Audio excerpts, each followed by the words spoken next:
Hey, welcome to Nucleus. I'm your host, Tripwire. Today we're cracking open one of the cleanest finished case studies in modern business, Phil Spencer's 12-year run at the top of Xbox. We're talking about a guy who inherited a dumpster fire, rebuilt it into something genuinely beloved, placed the biggest bets in gaming history, and still can't control what happens to his playbook now that he's gone. Buckle up. 6 months ago, a guy walked away from the top job in gaming, on his own terms. 38 years at one company, 12 of them running Xbox, and in February of 2026, Phil Spencer told his boss, "I'm thinking about starting the next chapter," and just retired. No scandal, no boardroom knife fight, just a mic drop after nearly 4 decades. And here's why that matters right now. His successor, an AI product executive named Asha Sharma, is already unwinding pieces of his strategy. Publicly. The return of Xbox, a recommit to core fans, a swing back toward exclusives, and console-first thinking. So we get something rare in business, a complete, finished, 12-year leadership run with the ending visible, and a sequel that's already rewriting his playbook. Which makes Phil Spencer the perfect case study for a very uncomfortable question. What happens when you spend a decade rebuilding trust, place the biggest bets in your industry's history, and then watch the company politely file your master plan under "nice try"? Let's rewind, because to understand the man, you have to understand the disaster he inherited. In 2013, Microsoft revealed the Xbox One, and it went about as well as bringing a kazoo to a symphony. There was a requirement to connect to the internet at least once every 24 hours, restrictions on used games, a mandatory Kinect camera bundled in that shoved the price to $499, while Sony's PlayStation cheerfully undercut them at $399. Gamers revolted.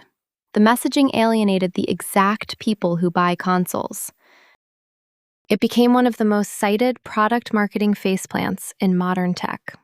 Nothing says we love our fans like telling them they can't lend a disc to a buddy. The leader responsible left for Zynga, and in 2014, Microsoft handed the wreckage to Phil Spencer. Now, Spencer wasn't some suit airlifted in. This guy joined Microsoft as an intern in 1988 while still in college. He never worked anywhere else. Ever. He climbed from engineer to manager to running Microsoft Game Studios, spending years building actual relationships with developers and studios. And here's the part that mattered most. Phil Spencer was a genuine, unapologetic, hardcore gamer. Famous for a personal game collection so massive it looked like a small library caught fire and left only shelves. When he spoke to the community, he wasn't reading a script. He was one of them. So what did he do with a humiliated brand and a furious fan base? He didn't spin. He owned it. He reversed the most hated Xbox One policies. He unbundled Kinect and dropped the price. He recentered everything on games. And he communicated like a person, not a press release. In a community that can smell corporate deodorant from 3 galaxies away, that authenticity became his superpower. Then he made the bet that defined his whole run. In 2017, Xbox Game Pass, a Netflix for games subscription, all you can play for a monthly fee. This flipped the entire business model. Instead of counting boxes sold, Spencer reframed Xbox around recurring revenue and lifetime value. He layered on Play Anywhere, buy once and play on Xbox or PC. Backward compatibility, so your old games kept working. Cloud gaming through xCloud. Every one of those moves quietly said the same heretical thing. Xbox isn't a box under your TV. It's a service that meets you wherever you are. And to feed that machine, he went shopping with a wallet the size of a moon. Bethesda in 2020, bringing Elder Scrolls, Fallout, Doom. Then the big one, Activision Blizzard, $68.7 billion closed in 2023, the largest acquisition in gaming history. Call of Duty, Warcraft, Overwatch, Candy Crush, all under one roof. It triggered antitrust brawls with regulators across 3 continents, and Spencer helped shepherd it through to approval. But here's the crack in the armor. Along the way came studio layoffs and closures, including studios from that Bethesda deal in 2024. For a leader whose whole brand was player-first and developer-friendly, that stung. It cut against the very image he'd built. So let's pull the real lessons out of this. 3 of them. First, restore trust before you rebuild the business. Spencer inherited customers who felt insulted, and he didn't open with a marketing campaign. He opened with reversals and public admissions of failure.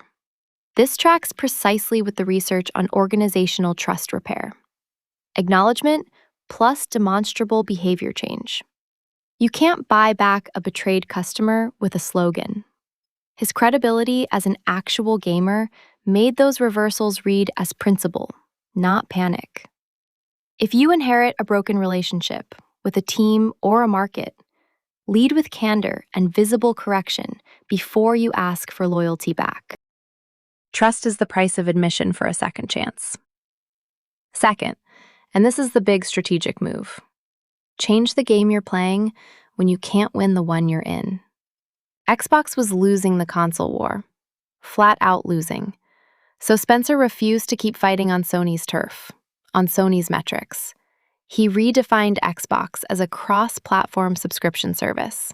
He changed what winning even meant. It's like getting crushed at chess, so you calmly flip the board and announce you're now playing poker, and you brought the deck. This is classic strategic repositioning. When you're structurally disadvantaged competing head-on, find the dimension where you can actually lead. Business model, distribution, ecosystem. Don't win the incumbent's game. Change it.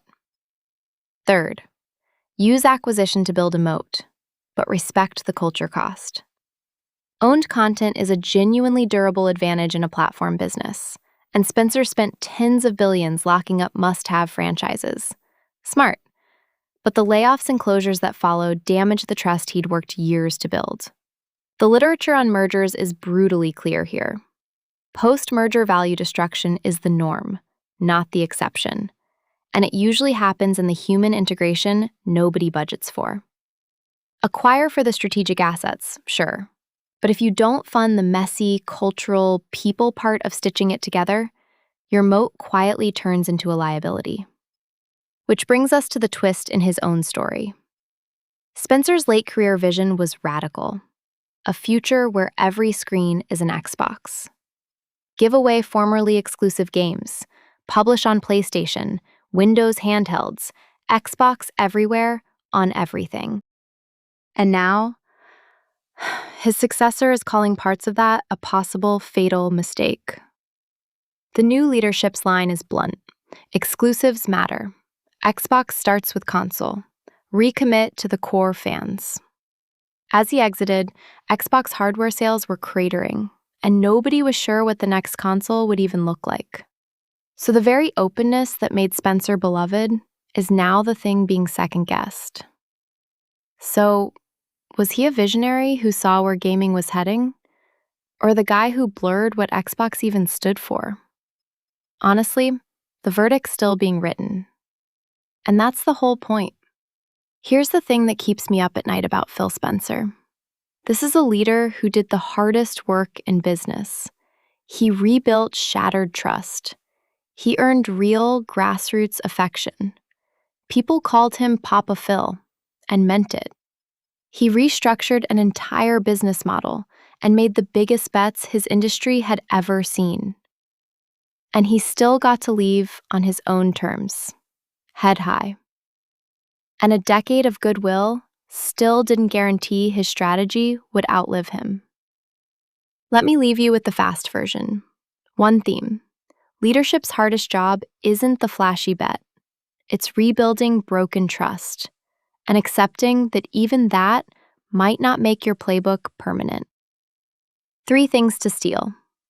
When you inherit a mess, reverse course loudly and lead with honesty. Fix the relationship before the numbers. When you're losing the current game, don't play harder, change the game. And when you buy your way to a moat, budget for the people, or the moat drowns you. And the final thought I'll hand you.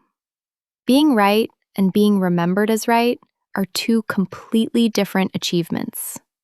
Phil Spencer nailed the first. The second, that one's out of his hands now. It always was. Thanks for spending some time with us today. This is Nucleus. I'm Tripwire, and we'll see you next episode. Grab news. Thomas.